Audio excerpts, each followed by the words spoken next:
Perkenalkan, nama saya Rosalinda dari Satu Guma. Hari ini saya akan menjelaskan pengalaman saya menjalani yang namanya Meta, Karuna, Mudita, dan UPK. Yang pertama adalah Meta. Yang dimasukkan dengan Meta adalah kehendak yang tulus untuk kesejahteraan dan kebahagiaan sejati bagi semua makhluk hidup tanpa kecuali. Dalam Kamus Umum Buddha Dhamma, kata Meta diartikan sebagai cinta kasih, yang artinya cinta kasih tanpa pilih kasih, yaitu kepada semua makhluk dan bukan terbatas kepada sesama manusia saja. Namun cinta kasih ini universal yang dipancarkan tanpa mengenal jarak dan batas. Contoh yang saya terapkan yang pertama adalah menghargai satu sama lain. Nah, dengan menghargai ini kita dapat menjalin hubungan perdamaian dan keharmonisan. Contohnya, jika seseorang menghasilkan perbedaan pendapat, maka kita harus menghargainya supaya tidak ada yang namanya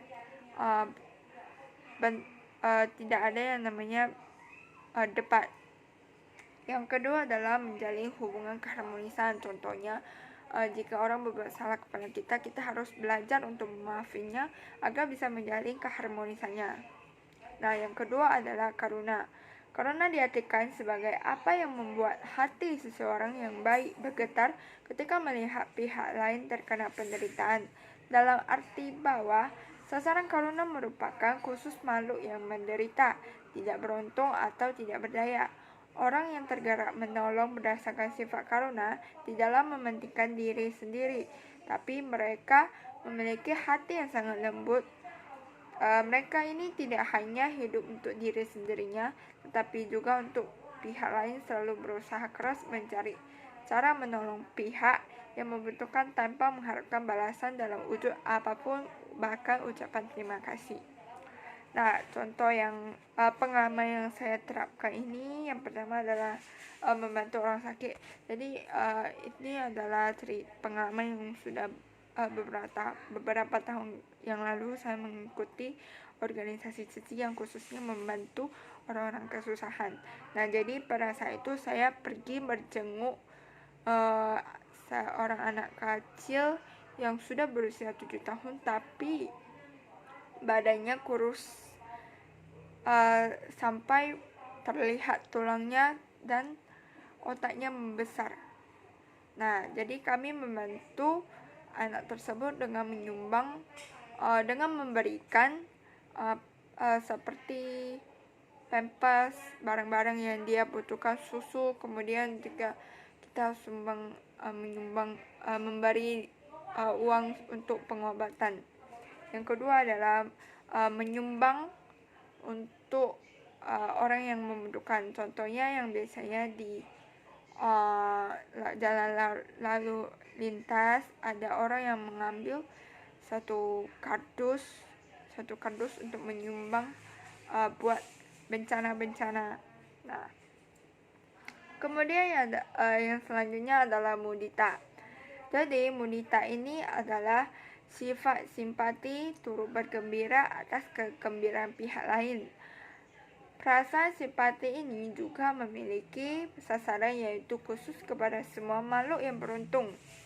Orang yang memiliki mudita juga merasa senang kalau bisa menyenangkan orang lain. Kekuatan jahat yang bisa menghancurkan diri kita adalah iri hati. Seluruh kegembiraan dapat terenggut seketika karena sifat dari iri hati. Banyak orang yang susah ketika mendengar orang lain senang. Sebaliknya, senang mendengar orang lain susah. Senjata paling ampuh untuk mengikis iri hati adalah praktik bermudita cita. Nah, contoh yang saya terapkan adalah yang pertama adalah menasehati adik saya yang melakukan kesalahan. Nah, jadi kalau misalnya dia berbuat salah, bukan saatnya saya menertawakan dia, tapi saya menasihati dia demi kebaikan dia. Contohnya, saya mengajarkan dia tentang tata krama yang benar. Kemudian yang kedua adalah menolong dan membantu orang. Nah, jadi beberapa hari yang lalu kampus saya membagikan jaket almater. Nah, teman saya ini dia ada di Karimun dan sedangkan kampusnya ada di Batam. Nah, dia tidak tahu mau nitip siapa atau mau diwakilkan oleh siapa. Nah, saya membantu dia untuk mencari orang yang bisa wakilkan dia untuk mengambil jaketnya. Kemudian yang keempat adalah UPK. UPK artinya sifat yang tenang seimbang atau dapat diartikan melihat dengan benar melalui kebiasaan, yaitu tanpa kemelekatan atau tanpa keengganan, tanpa kesenangan atau ketidaksenangan. Keseimbangan batin diperlukan oleh manusia yang hidup dalam dunia yang tidak seimbang di antara keadaan-keadaan yang bergejolak, yang penuh dengan cercaan, hinaan, atau pujian.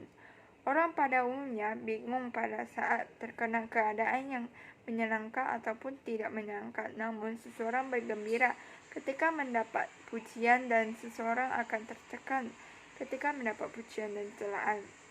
Buddha bersabda dalam Anguttara Nikaya, mereka yang tidak terbawa arus 8 kondisi duniawi, yaitu untung rugi, dipuji, dicela, terkenal tidak, terkenal bahagia, dan sedih. Bila seseorang bisa mengendalikan 8 kondisi itu, maka seseorang akan hidup tenang, seimbang, dan tidak akan berpengaruh, maka ia akan bahagia hidup. Nah, contoh yang saya terapkan adalah tidak sombong saat dipuji. Nah, jika seseorang memuji kita, tidak seharusnya kita bersifat sombong. Yang kedua adalah bersyukur apa adanya tanpa memikir yang namanya rugi dan untung. Contohnya dalam makan, kita harus bersyukur apa yang kita makan.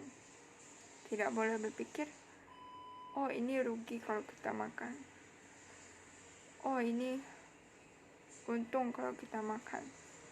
Jangan, makan seapa adanya saja.